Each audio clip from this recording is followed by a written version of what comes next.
I am a very humble person और मैं आम एक शहरी हूँ। और खान साहब की मेहरबानी है कि उन्होंने चले इस बात का जिक्र किया है। हुकूमत की अगर कोई हम पे कोई अगर उस्ताद भी है तो हम उसको बर्दाश्त करेंगे, इसलिए कि ये बात हो रही है पाकिस्तान की। समी इब्राहिम साहब पे हम गुफ्तगू करेंगे। गुज़श्ता रोज़ उनके प्रोग्राम तज्जिया में इमरान खान साहब ने जो गुफ्तगू की उसको जो रंग दिया गया, फिर उसके बाद कुछ टेलीविजन की जानिब से और फिर उसके बाद पूरा एक सोशल मीडिया पे कैंपेन चलाई जा रही, क्या वो बात वैसी थी जो बनाई जा रही है, या समी इब्राहिम साहब से पूछेंगे कि वो मामला है क्या। अतर काज़मी साहब बहुत शुक्रिया आपके वक्त का। अभी भी उन्होंने बड़े वाज़े तौर पर वो अल्फाज कहे जो इससे पहले भी कह चुके हैं। गुज़श्ता रोज़ उन्होंने समी इब्राहिम साहब के साथ भी गुफ्तगू करते हुए बात की है। तो काज़मी साहब, ये जो कहा जा रहा है कि मुल्क तोड़ने की बातें और मुल्क के गद्दार के लेबल जो इमरान खान साहब पर लगाए जा रहे हैं, वो जो सवाल हैं क्या वो मुल्क की सलामती के हैं या मुल्क के साथ गद्दारी के हैं?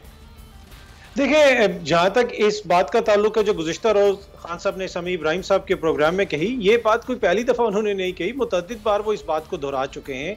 और जितनी दफ़ा भी उनकी सहाफ़ियों से हालिया दिनों के अंदर मुलाकात हुई है, जब उन्होंने पहले दिन सहाफ़ियों को बुलाया था वो अमरीकी ख़त दिखाने के लिए जिसमें पाकिस्तान को धमकी दी गई, पाकिस्तान के ख़िलाफ़ जो साजिश की गई, उसमें 6-7 सहाफ़ी थे, वहाँ पे भी मैं मौजूद था। और उसके बाद जितनी दफ़ा भी खान साहब से उन्होंने सहाफ़ियों से मुलाकात की है, एक चीज़ वो तवातर से दोहरा रहे हैं कि इस मुल्क के लिए मजबूत फ़ौज का, मजबूत दिफा का होना ज़रूरी है। और मेरी ज़ात से ज़्यादा मजबूत फ़ौज इस मुल्क के लिए ज़रूरी है। अगर मजबूत फ़ौज नहीं होगी तो हमारे दुश्मन हमारे मुल्क को तोड़ देंगे, हमारे मुल्क का नुकसान होगा। तो उन्होंने कोई नई बात नहीं की। जिस तरह आपने भी कहा कि एक मखसूस एंगल दे के उस चीज़ को उछाला गया, और ये कोई पहला मौका नहीं है। अगर आप ये देखें कि गुज़िश्ता हुकूमत के दौरान जब भी कोई इशू होता था उस पर बहुत सारी कैंपेन्स भी चलती थी, मीडिया के ऊपर बहस भी होती थी। मैं आपको एक छोटी सी मिसाल देता हूँ।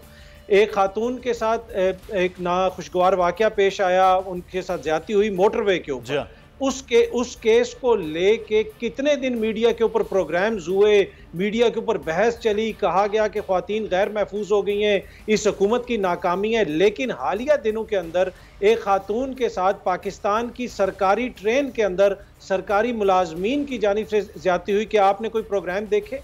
क्या आपने उस तरह की कोई मीडिया कैंपेन देखी? क्या आपने सोशल मीडिया के ऊपर उस तरह की कोई आउटरीच देखी?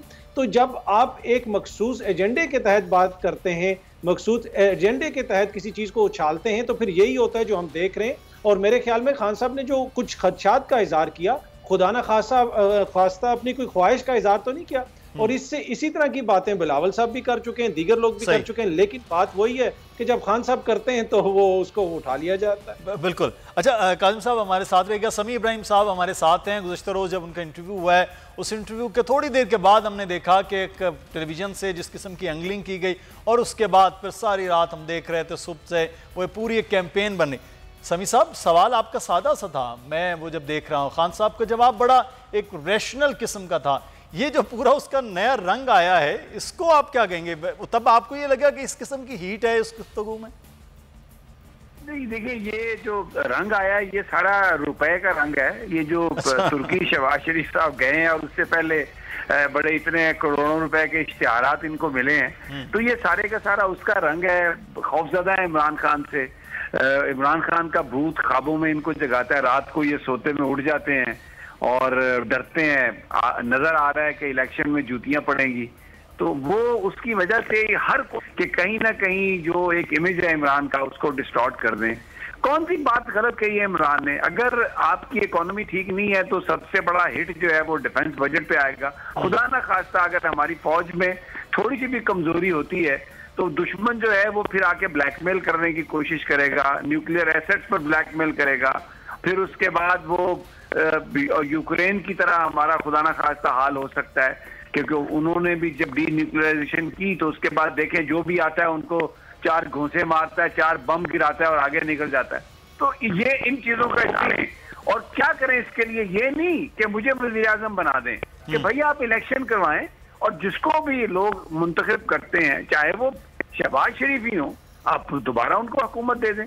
तो ये एक येलो जर्नलिज्म, मैं कल भी किसी से कह रहा था रात में कि अब इसको चाहिए कि जो एक स्टूडेंट्स को कम्युनिकेशन के जब वो येलो जर्नलिज्म पढ़ानी हो तो ये जियो की ये जो इन्होंने रात जो कुछ किया और अभी जो कुछ कर रहे हैं ना, ये क्लासिक एग्जाम्पल है येलो जर्नलिज्म की, जर्द सहाफत की, झूठ, मक्कारी, बेईमानी, पैसे के लिए अपने आप को बेचना। तो फिर मुझे याद आती है ये बात कि ये कारोबार है, धंधा है, भाई धंधा है। अब धंधे में तो भी सब कुछ होगा, आप डिस्टॉर्ट करेंगे, अल्फाज काटेंगे, और फिर ऐसे ऐसे लोग जो आके, मतलब बड़े बड़े नाम है, वो बड़े एस्टेब्लिश्ड एंकर हैं, वो भी जब इस तरह की जो आप कॉन्टेक्स्ट के बगैर काट के एक वीडियो चला के तो तनकीद, ये एक बड़ा अफसोसनाक था। क्योंकि अगर आपने किसी पॉलिसी पर तनकीद करनी है तो वैसे भी सच बोल के भी कर सकते हैं, लेकिन ये झूठ का जो कारोबार चलाया है बहुत ही अफसोसनाक है। लेकिन सर आप कह रहे हैं बड़े बड़े नाम हैं, अभी कुछ नवाला इमरान खान साहब ने भी दिया है जिन पर जो पाकिस्तान की बात कर रहे थे, उनमें समी इब्राहिम भी शामिल हैं, उनमें अरशद शरीफ भी शामिल हैं, उनमें साबिर शाकिर, इमरान रियाज। आपकी बात हो रही बोल टेलीविजन का, उन्होंने कहा कि मुतादिद हम तो मैं आपके साथ मैं देख चुका हूं कि हम पाकिस्तान की आला अदालतों में किस तरह से वो मुकदमात भुगतते रहे, अभी तक वो मामला चल रहे हैं, जिसका इमरान खान साहब ने भी आज जिक्र किया।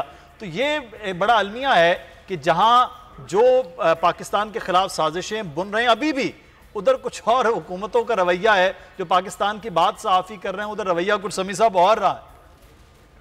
देखिए, हम तो कोई बड़े नाम नहीं है भाई, I am a very humble person, और मैं आम एक शहरी हूँ, और खान साहब की मेहरबानी है कि उन्होंने चले इस बात का जिक्र किया है। हुकूमत की अगर कोई हम पे कोई अगर उस्ताद भी है तो हम उसको बर्दाश्त करेंगे, इसलिए कि ये बात हो रही है पाकिस्तान की, पाकिस्तान के खतरात की। मैं कोई चप्पड़ कनातिया तो हूँ नहीं, ना मैं कोई खुशामदी आदमी हूँ कि मैं जो एक मुझे कॉल आए और मैसेज आए और उस पर मैं ऐसी कहानी और ऐसी पिक्चर दूं। हकीकत है इस वक्त खतरा लाहक है, और बिल्कुल सही कहा खान साहब ने, एस्टेब्लिशमेंट भी ट्रायल पे है, इदारे भी ट्रायल पे हैं। कर क्या रहे हैं आप? ये बैसाखियां जो हैं ये जिसने दी हैं, अगर वो बैसाखियां नहीं खींचता तो जो नुकसान होगा, फिर एक बड़ा सवाल है उसका जिम्मेदार कौन है? कौन है जिम्मेदार? जब आप 84 सीटों वाले बंदे को चीफ प्राइम मिनिस्टर बना रहे हैं, जो जिसके ऊपर अरबों की मनी लॉन्ड्रिंग है, और अभी उनका जो वो तुर्की में अपना वो बेटा जो मफरूर है जिसके ऊपर पैसों का इल्जाम है, उसको बुला लिया वहां पर। कौन से नए कॉन्ट्रैक्ट किए हैं उन्होंने, कितना कमीशन है वहां पर दिया, क्या काम थे ये? तो ये अगर कोई इस पे हम बात करें तो उस पे बजाय वजारत इत्तलात और नशरियात के कहीं और से मैसेज आए कि ये ना करें और वो ना करें। तो भाई ये मुल्क है, 22 करोड़ लोगों ने कुर्बानियां दी हैं। पाकिस्तान का मतलब क्या? ला इलाहा इल्लल्लाह इस नारे पे हमारे बुजुर्ग आए, मुहाजिर हुए, ज़कात जो देते थे वो ज़कात देने वाले बन गए। तो ये जो इस वक्त मामे बने हुए हैं पाकिस्तान के, अब अगर खान खड़ा हो गया, लोग उसके साथ हैं, तो इनको चाहिए ये कि ये देखें, उस सेंटीमेंट को देखें, अपने आप को मजीद पस्ती में मत गिराएं, इसलिए कि पाकिस्तान है तो सब कुछ है। खान ने तो सिर्फ ये बताया कि यार अगर ये इकोनॉमी खराब हुई तो इस तरह से, खुदा ना खास्ता इस तरह से हो जाएगा। उस पर ट्रांसमिशन करवा रहे हैं, उस पर मैसेज करवा रहे हैं, उस पर बयानात दिलवा रहे हैं, उस पर ये कह रहे हैं पाकिस्तान के खिलाफ ये बात कर दी। वो मैं ख्वाजा आसफ ने कहा था ये दुश्मनों का पहले दिन के कनेक्शन है, वो ये कर रहे हैं ना सारा कुछ। क्या कहा था इन्होंने? मैं अब एक एक की बात आपको बताऊं बिल्कुल कि बनाए नवाज शरीफ और बात बर्बाद करें जर्नैल। मैं तो उनसे पूछता हूं कि वो अब चुप क्यों बैठे हैं? उन लोगों को दोबारा इन्होंने हुक्मरान बना दिया है। ये बड़े सवाल हैं, ये तो होने हैं, ये बचत नहीं है अब इन चीजों से। अब सोशल मीडिया है, जवान पाकिस्तान के नौजवान उठ चुके हैं, आप चुप नहीं किसी को बना सकते। बिल्कुल तो लोग बातें कर रहे हैं। खान साहब ने 4 लोगों का 5 का नाम ले दिया, करोड़ लोग खड़े हैं, मैं आपको बताऊं, मैं जलसों में जाता हूं, इन यूट्यूबर्स को देखता हूं, कितने आप तो दिलीप पे हो गया, सदीक जान के साथ क्या हुआ, और कई लोग हैं, मैं आपको नाम बताऊं जिनके साथ इस तरह ज्यादती हो रही है। लेकिन लोग खड़े हैं और लोग सवाल कर रहे हैं, और लोग बिल्कुल आजादी, और लोग अपनी आजाद सौदा नहीं करेंगे। मुदस्सिर, बिल्कुल ये अहम पॉइंट है जो आप बात कर रहे हैं, और माजी में जिस किस्म के बयानात रहे पाकिस्तान की अफवाज के हवाले से, वो बड़ा मुख्तलिफ एक एंगल था कि बाजवा साहब आप जवाब दें, आपको जवाब देना होगा, हिसाब देना होगा। मियां नवाज शरीफ साहब लंदन में एक बात सुने, मेरी बात सुने एक सेकंड। देखें, it is not about Pakistan army, बिल्कुल ये एक माफिया की बात है। देखिए हमें एक स्ट्रॉन्ग आर्मी चाहिए, और हमारी आर्मी जो है, हमारे जवान जो हैं, हमारे जर्नैल जो हैं, वो हमारी लाइन ऑफ डिफेंस है। बिल्कुल, हमारे माथे के झूमर है सर। ये तोड़ के उस तरफ लेके जा रहे हैं, ऐसा कोई कुछ नहीं कह रहा।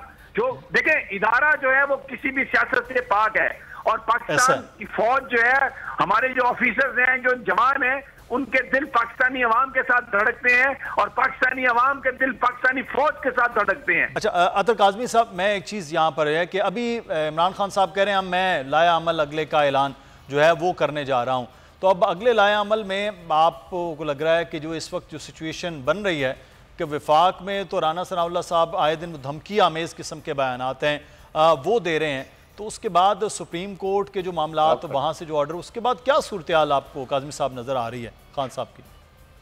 देखिए ऑब्वियसली अब उनको कह रहे हैं कि मैंने अपनी तहरीक को आगे बढ़ाना है, लेकिन तहरीक को किस तरीके से बढ़ाना है इस वक्त तो लगता ऐसे है कि उनका तमाम तर नज़रें जो हैं वो सुप्रीम कोर्ट के ऊपर हैं। लॉन्ग मार्च के हवाले से एक पटिशन भी उन्होंने जमा करवाई हुई है, लेकिन अगर वहाँ से कोई ऐसा फैसला नहीं आता जिसको वो ये समझें कि उनके लिए मददगार है, तो फिर अपनी तहरीक को उनको सोचना पड़ेगा कि वो तहरीक को किस तरफ लेके जाते हैं। आपने देखा कि गुज़िश्ता 25 तारीख को जो एहतजाज हुआ उसमें जिस तरीके से पूरे पाकिस्तान को एक तरह से ब्लॉक कर दिया गया, पंजाब पूरा सील कर दिया गया, तो अब हर किसी का इस्लामाबाद पहुंचना क्या पता मुमकिन ना हो सके। इस तरह की सूरत हाल हो तो फिर उनको अपनी स्ट्रेटजी बदलनी पड़ेगी। माजी के अंदर हम देखते रहे 70s के अंदर ट्रेन मार्च होता था, फिर उसके बाद 90s में लॉन्ग मार्च चला, उसके बाद भी लॉन्ग मार्च होते रहे, लेकिन क्या अब ये पॉलिसी भी ऑब्सोलीट होती जा रही है? उनको तरीकाकार बदलना पड़ेगा, इसलिए कि आप लोगों को घर से निकलने से तो मना कर सकती है हुकूमत, उनके रास्ते रोक सकती है, लेकिन घर में बैठने से हुकूमत नहीं रोक सकती करोड़ों लोगों को। तो वो ये भी कह सकते हैं कि वो कॉल दे दें कि आप किसी शहर के अंदर पहिया जाम कर दें, हड़ताल कर दें, तो उनको अब देखना पड़ेगा कि वो अपनी तहरीक को कैसे आगे लेके चलते हैं। दूसरी छोटी सी चीज मैं ऐड करूंगा, जो ब्रिगेडियर साहब पहले बात कर रहे थे आर्मी के हवाले से, देखें खान साहब के जो वोटर है ना, आप उनके जलसों में भी जाएं, मैंने उनके जलसे वगैरह भी कवर किए, उनका वोटर खान साहब के लिए इसलिए खड़ा है कि वो ये समझते हैं कि पहली दफा एक ऐसी हुकूमत आई जो हमारी फौज के पीछे खड़ी थी। वो ये नहीं करती थी। उस हुकूमत के दौरान ना कोई डॉन लीक्स हुई, उस हुकूमत के दौरान ना किसी वजीर ने आके ये कहा कि जी फौज ये कर गई, फौज वो कर गई। उस हुकूमत के दौरान जो फैसला होता था वो हुकूमत कहती थी हमने फैसला किया है, तो फौज के ऊपर कोई प्रेशर नहीं आता था। तो लोग तो खान साहब को पसंद ही ज्यादातर इसलिए करते हैं कि वो ये समझते हैं कि खान साहब हमारी फौज के पीछे खड़े हैं। तो मेरे नहीं ख्याल कि कोई भी पाकिस्तान के अंदर सियासी जमात है जो फौज से टकराएगी या फौज के खिलाफ बयानियां बनाएगी तो उसको अवाम का बड़ा हिस्सा पसंद करेगा। इसलिए कि पाकिस्तान की फौज, जिस तरह खान साहब ने भी कहा, ब्रिगेडियर साहब ने भी कहा, समी साहब ने भी कहा, और मैं भी दोबारा कहता हूँ, हमारे मुल्क के लिए, हमारे मुल्क के दिफा के लिए जो फौज जितनी जरूरी है उतना कोई भी जरूरी नहीं है। तो ये चीज हमें समझनी चाहिए और फौज को उस तरह डिस्कस नहीं करना चाहिए जहां पे इदारे मुतनाज़ हैं। सब्सक्राइब करें और बेल दबाएं ताकि कोई खबर रह न जाए।